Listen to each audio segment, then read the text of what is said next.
요단강 동편에 이미 땅을 받았어요. 그런 조건이 있었습니다. 서편 땅을 넘어와서 이 정복 전쟁에 함께 참여하는 조건으로 땅을 받은 거예요.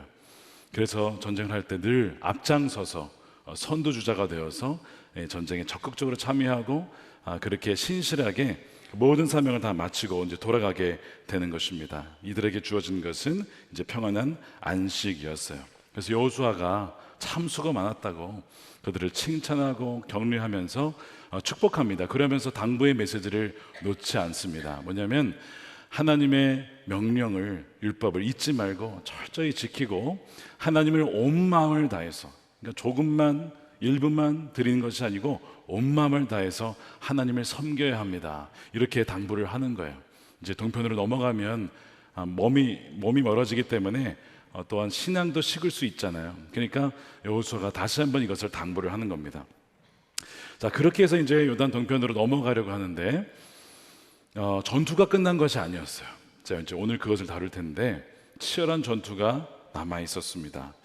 이들이 돌아가던 길에 한 사건이 발생해요. 뭐냐면 이 세 지파가 요단강을 건너기 서편 쪽에서 갑자기 큰 단을 이렇게 쌓는 겁니다. 이 단이라고 하는 것은 하나님께 드리는 제사 때 필요한 건데 그걸 하나를 더 만든 거죠.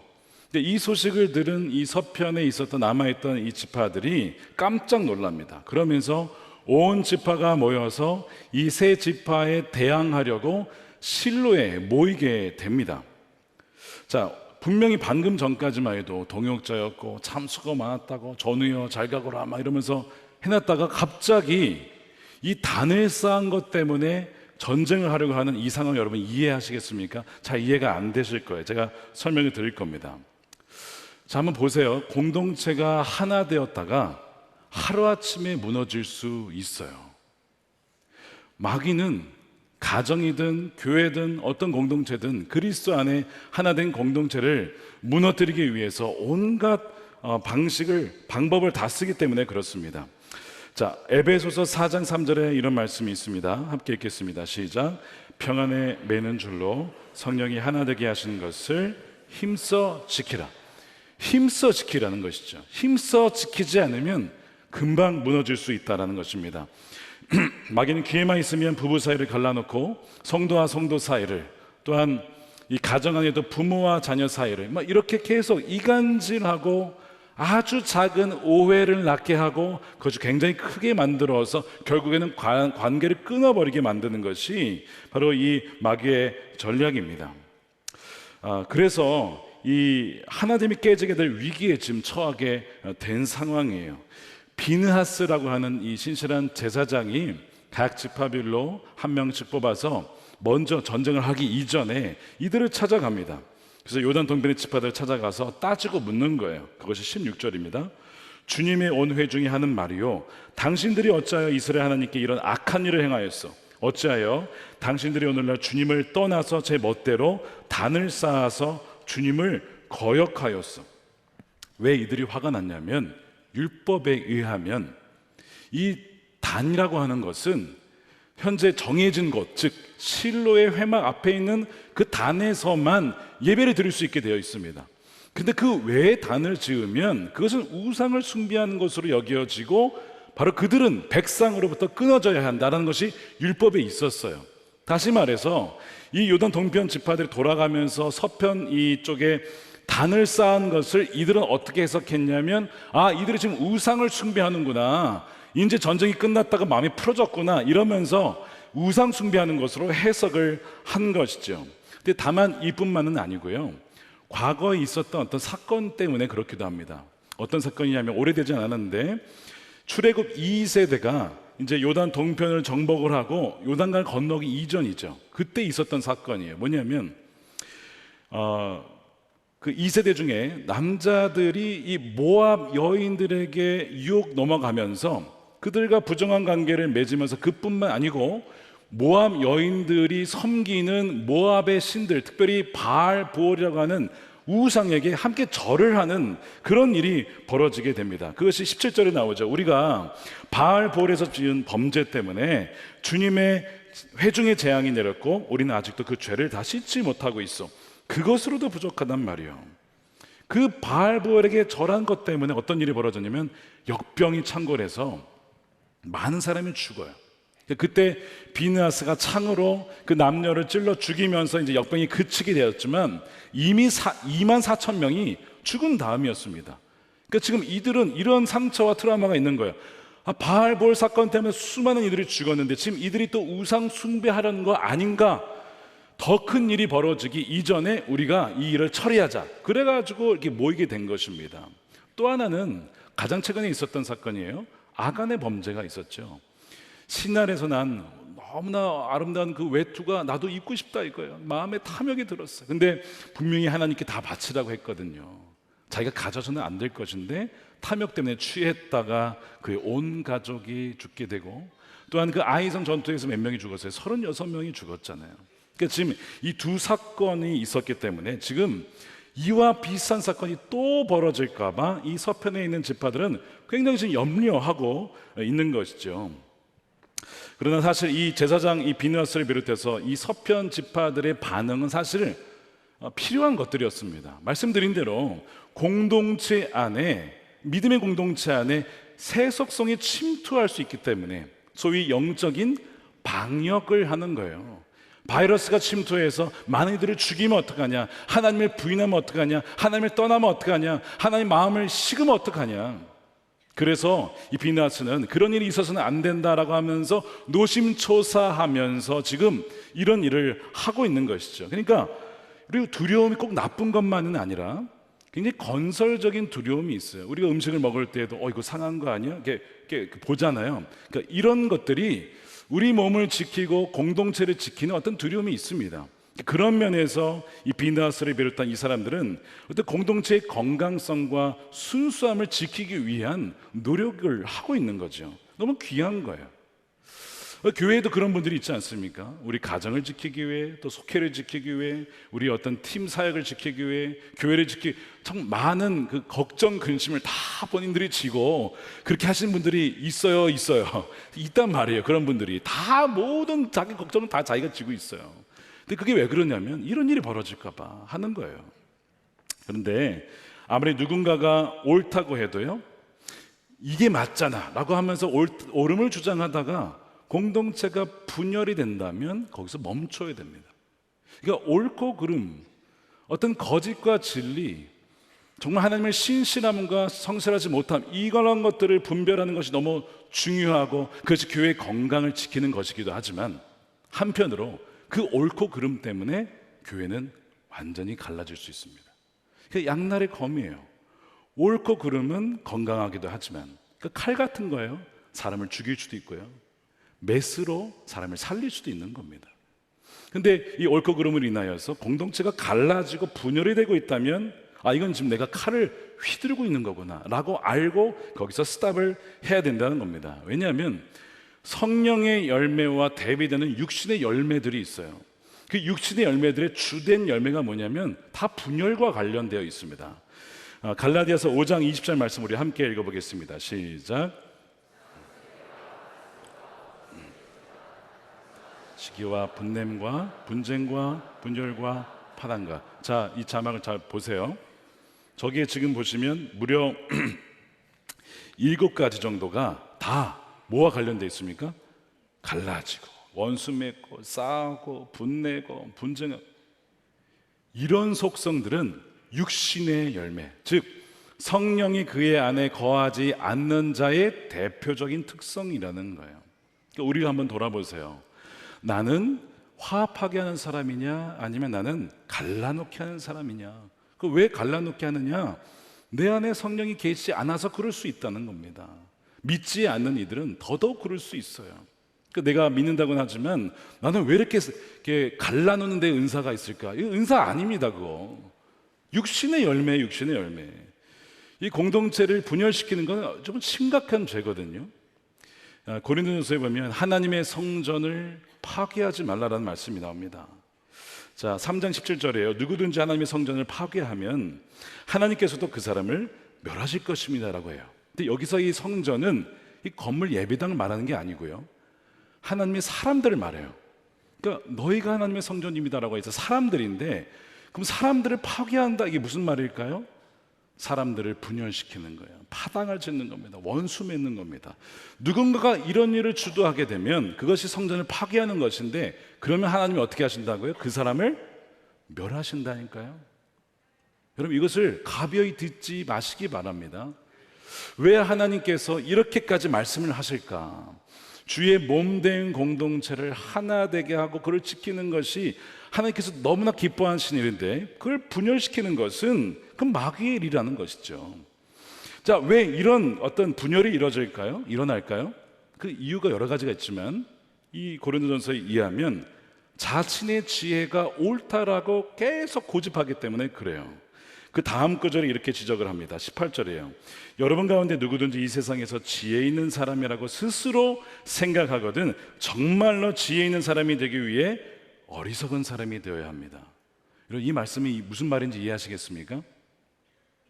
스스로 지혜 있다라고 여기는 그 사람, 내 말이 다 맞아, 넌 틀렸어, 이것이 공동체를 무너뜨려요. 그러니까 겸손이 아니라 내가 다 알아, 나만이 옳아 라고 하는 그 자만심이 공동체를 무너뜨리는 겁니다. 자, 이것을 그대로 이 서편 이스라엘이 지금 이제 칼을 들고 나온 이 백성들에게 한번 적용을 해봅시다. 지금 서편에 있는 지파들의 이 상황은 이해가 되죠. 아, 과거에 그런 사건이 있었는데 또 이렇게 돼도 우리 죽는 거 아니야? 충분히 이해해야 됩니다, 이분들의 걱정을. 그런데 이들이 지금 칼을 들고 전쟁을 불사할 만큼 그렇게 한 그 판단이 과연 옳았냐 하는 겁니다. 이들은요, 확신하고 있어요. 아, 단을 쌓았어, 우상 숭배하는 거네, 뭐 보나 마나지, 척 보면 알지, 야, 다 쓸어버리자, 이렇게 되는 거거든요. 그런데 이들은 틀렸습니다. 오판이고 완전한 오해였던 거예요. 이들이 단을 세운 것은, 요단 이 동편 세 지파들이 단을 세운 것은 우상 숭배를 위한 것이 아니었어요. 주님을 반역하려는 것도 아니었습니다. 그럼에도 불구하고 지금 이 서편의 사람들은 그냥 그걸 딱 보고, 아, 우상 숭배라고 확신한 것이죠. 그러니까 우리가 확신할 때에 두려워할 수 있어야 돼요. 여러분, 어떻게 사람이 확신할 수 있을까요? 그러니까 이들은 너무나 확신해서 누구를, 형제를 죽이려고 하는 거예요. 대항하려 싸우려고 하는 것이거든요. 지혜롭지 못한 것입니다. 그러니까 우리가 가정이나 공동체나 관계 속에서 어떤 실수를 하냐면 섣부른 판단을 내립니다. 신속한 결론을 내려요. 아, 이거 보니까 이런 거구나.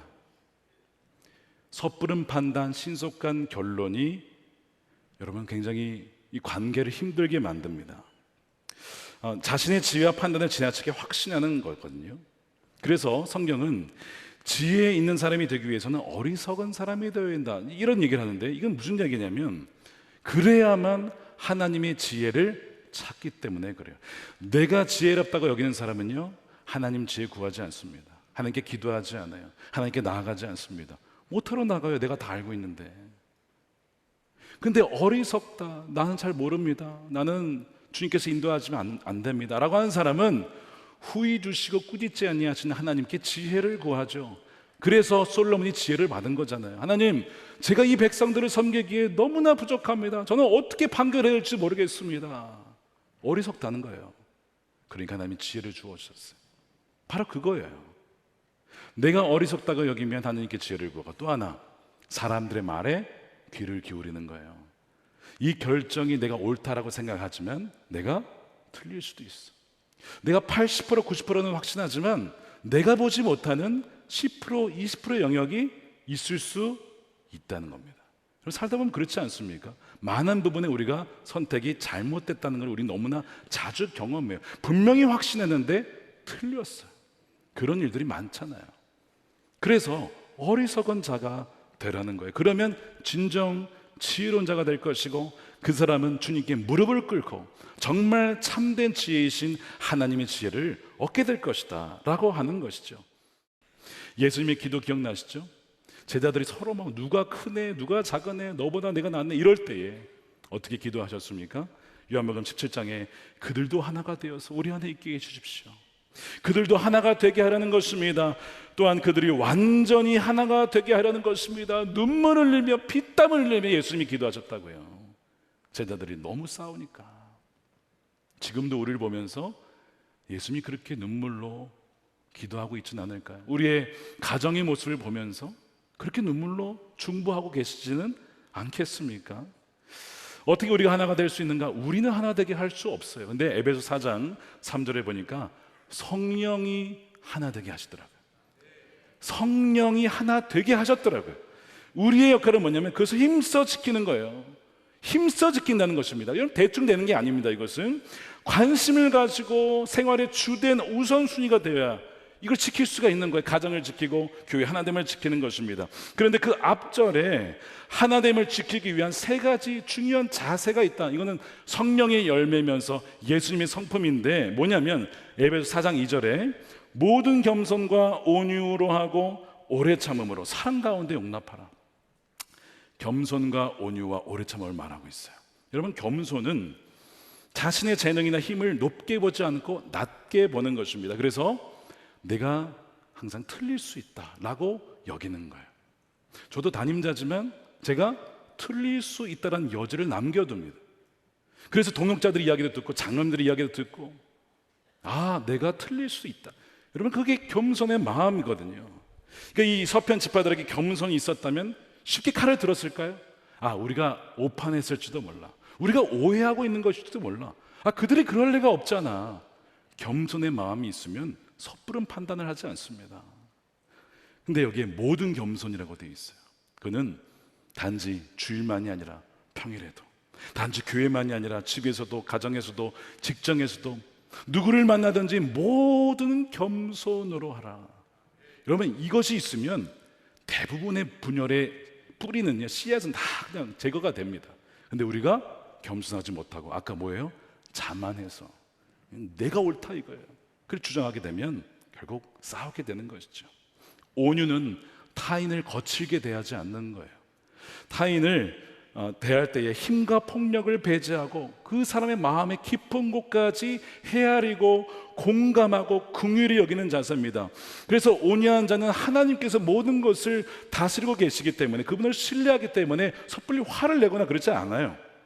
그래서 이 비나스를 비롯한 대표들이 잘한 건 뭐냐면 전쟁을 치르기 이전에 그들의 마음을 한번 무슨 의도로 그랬는지 한번 들어보자, 이런 마음이 있었기 때문에 파국을 막을 수 있었던 것이죠. 세 번째, 오래 참음이에요. 오래 참음은 타인이 잘못했더라도 참고 용납하는 거예요. 쉽게 질책하지 않는 태도입니다. 왜냐하면 우리 모두 미숙해요. 우린 모두 예수님 안에서 여전히 자라가고 있어요. 우리는 여전히 지금 공사 중이에요. 아직 완성되지 않았어요. 그렇기 때문에 불편한 것이 너무 많아요. 그렇기 때문에 서로 오래 참아주는 것입니다.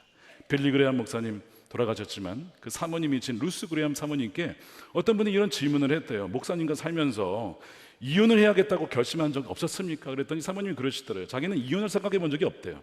그런데 죽이고 싶은 적은 있었대요. 이게 뭐 집에 들어와야지 말이지, 그냥 맨날 전도여행 간다고 그냥 나라도 있으니까 뭐 남편의 역할을 하나, 뭐 아버지 역할을 하나, 막 이놈을 죽이라. 그때마다 참고 주의 나라를 위해 사는 거니까 남편 대신에 베개 껴안고 자고 숱한 세월을 그렇게 하셨대요. 근데 이 사모님의 이 묘비에 이렇게 적혀 있다는 겁니다. 공사 끝, 그동안의 인내에 감사드립니다. 나 때문에 불편한 사람들이 얼마나 많았겠습니까? 나의 오만함과 자만함과 나의 이런 태도나 표정, 뭐 여러 가지 행동 때문에 얼마나 많은 사람이 마치 공사 중에 있으면 돌아가야 되고 불편하잖아요. 이제 끝났다 이거야. 이제는 주님 안에 안겼기 때문에 이제는 참아주셔서 감사합니다. 돌아보면요, 주님이 우리를 얼마나 참으셨습니까? 주님이 만약에 인내하지 않으시고 참지 않으셨으면, 자 이제 오늘 숨 그만 쉬자 이제 이렇게 했으면 우린 벌써 죽었을 거예요. 그런데 참아주시고 기다려주시고, 마치 아기가 막 우유 엎지르고 막 난장판 만들어도 아기니까 참아주잖아요. 마치 우리를 그렇게 사랑으로 참아주시고 용납하셔서 그나마 사람이 되어가는 거거든요. 그러니까 그걸 생각하면 우리는 서로 오래 참아내야 돼요. 그는 우리 힘으로 할 수 없지만 어떻게 해요? 성령으로, 성령이 열매입니다. 그러면 우리는 겸손, 온유, 오래 참음으로 그렇게 오해를 풀어갈 수가 있어요. 제가 그 오회라고 했는데요. 하나, 둘, 셋, 넷, 다 오회. 오회가 줄어서 4회, 3회, 그 다음에 뭐예요? 2회. 죄송합니다. 제가 어지간해서 이렇게 안 하려고 그랬는데 여러분들이 잘 기억하게 하기 위해서, 자, 5회가 겸손과 온유와 오래 참음이면 뭐가 된다고요? 이해가 되는 거예요. 이해가 되면 이제 하나만 남아요. 화해를 하게 되는 거예요. 하나가 되는 거예요. 근데 이 과정이 말이 쉽지는 않죠. 네, 성령을 통해서는 가능하다. 그러면 우리는 정말 하나됨을 지켜나갈 수가 있는 것이죠. 주님의 계획은 뭐라고요? 그리스도 안에서 모든 것을 통일시키는 것이다. 완전히 하나가 되게 하는 거예요. 제가 이번에 일본에 우리 부부 수련회를 다녀왔어요. 목사님들, 사모님들과 함께. 거기 갔더니 한 선교사님이 참 쉽지 않은 그 선교주에서 혹시 임재를 바꾸고 싶은 마음이 들진 않았냐 했더니 자기는 한 번도 그런 적이 없대. 어떻게 그럴 수 있냐 했더니 내가 실실해서가 아니라 나와 함께 있는 형제교회 목사님들이 계시니까 서로 기도해주고 격려해주고 도와주고, 그러니까 떠날 마음이 전혀 들지 않는다는 거예요. 와, 이것이 얼마나 큰 힘입니까? 요코하마 영광교회 우리 선교사님과 대화를 하다가 우리 교회 초기에 있었던 에피소드가 하나 있었어요. 이분들은 이제 원래 선남목적교회 재탄하기 전에 그 전에 교회에서 파송을 받은 분들이에요. 근데 교회가 어려움을 겪고 나서 담임자가 바뀌고 나서 그 시기에 잠깐 관계가 끊겼던 아마 시절이 있었던 것 같습니다. 그러니까 이분들이 생각하기에 이런 생각을 한 거예요. 아, 담임자가 바뀌어서 관계가 끊겼나 보다. 왜냐하면 이런 경우가 많이 있어요. 담임자가 바뀌면 선교사님들을 지원을 다 끊고 새롭게 하는, 그러니까 끊겨진 선교사님들에 대한 어떤 아픔이 있잖아요. 아, 우리도 그런가 보다라고 생각을 했던 시절이 있었다고 합니다. 근데 다 오해였어요. 사실 이런 오해와 이런 걱정이 누구의 걱정이냐면 요단 동편에 있었던 이들의 걱정이거든요. 우리가 넘어가게 되면 우리를 잊지 않을까? 우리를 하나님의 백성으로 여겨주지 않지는 않을까? 너희도 하나님 백성이냐라고 나중에 다음 세대가 그럴까 봐. 그래서 단을 쌓은 거잖아요. 그러니까 보이지 않게 이분들의 마음에도 우리와 관계가 끊기지는 않을까라고 하는 그 마음이 있었던 것을 대하면서 알게 되었어요. 근데 나중에 이제 유기성 목사님이 우리에게 형제교회가 있다는 것을 알게 되셨고, 그 다음에 의도치 않게 관계가 좀 끊어져 있던 것을 다시 회복하면서 있었던 그 이야기를 들려주시는 거예요. 이번에 다시 담임자가 바뀌면서 저희가 간 것이 너무나 큰 힘이 되셨다고 해요. 아, 우리가 혼자가 아니고 이렇게 선남목적의 성도들이 함께 우리 교회와 일본 선교를 위해서 마음을 써주고 함께 한다는 것이 얼마나 큰 힘이 되는지 모른다고 감사해 하셨습니다. 첫날 이용규 선교사님 계시는 그 신주쿠 영광교회에 가서 찬양하고 이제 예배를 드렸는데 목사님 나오셔서 그런 얘기를 하시는 거예요. 2006년에 예배당을 살 때 5억이 부족해서 어떡하나 하는데 그 당시에 우리 교회도 본당 완공을 하고 나서 빚을 어마어마하게 졌을 때 이 빚에다가 5억을 붙이나 이거나 뭐 그게 그거니까 그냥 5억 우리가 집시다 해가지고 빌려드렸잖아요. 빌려드리니까 갚아드렸잖아요. 그렇게 했을 때 결국에는 이제 교회를 사게 되고 신주쿠 영광교회도 쓰고 그로 인해서 형제교회가 생겨났거든요. 너무 감사하다고 하시는 거예요. 제가 듣고 아니라고, 우리가 감사해야 된다고. 그때 복을 받은 것은 우리가 엄청 복을 받았다고, 이 교회가 얼마나 복을 받았는지 모른다고. 돌아보니까 하나님께서 그 형제 관계를 끊지 않고 형제교회가 어려울 때 외면치 않고 그는 우리랑 상관없는 길이야 하지 않고 우리가 함께 짐을 지고 나갔던 그것을 주님이 참 기뻐하셨구나 하는 것을 제가 가서 알게 되었어요. 여러분, 하나됨을 지키는 것이 얼마나 주님이 기뻐하시는 것인지 모릅니다. 여러분, 가정에서나 관계에서나 혹시 관계를 끊으려 하십니까? 그리스도 안에 있는 자인데 여러 가지 오해와 이런 것 때문에 혹시 관계를 끊으려 하십니까? 물론 믿지 않는 자와의 관계를 유지하는 건 어려워요. 쉽지 않습니다. 그러나 그리스도 안에 있는 자들을 주님은 통일시키려, 연합시키려 하십니다. 여러분, 잘 기도하셔야 돼요. 하나됨을 지키는 것은 주님이 너무나 기뻐하시는 것이고 하나님께서 놀라운 은혜를 베풀어 주시는 통로가 된다는 거예요. 저는 돌아오면서 우리가 이제 남이 아니라 정말 형제고 우리가 현해탄을 중심으로 떨어져 있지만 주연에서 하나 되어서 일부 선교를 단지 그분들에게 맡기는 것이 아니라 우리가 함께 동역하겠습니다, 함께 중보하겠습니다, 그렇게 기도하고 돌아왔습니다. 사랑하는 여러분, 하나님과 함께하는 비범한 여정에는 외적 전투만 있는 것이 아니라 하나됨을 힘써 지켜야 하는 더 치열한 전투가 있어요. 마귀는 가능하면 모든 관계를 끊어내려고 할 거예요.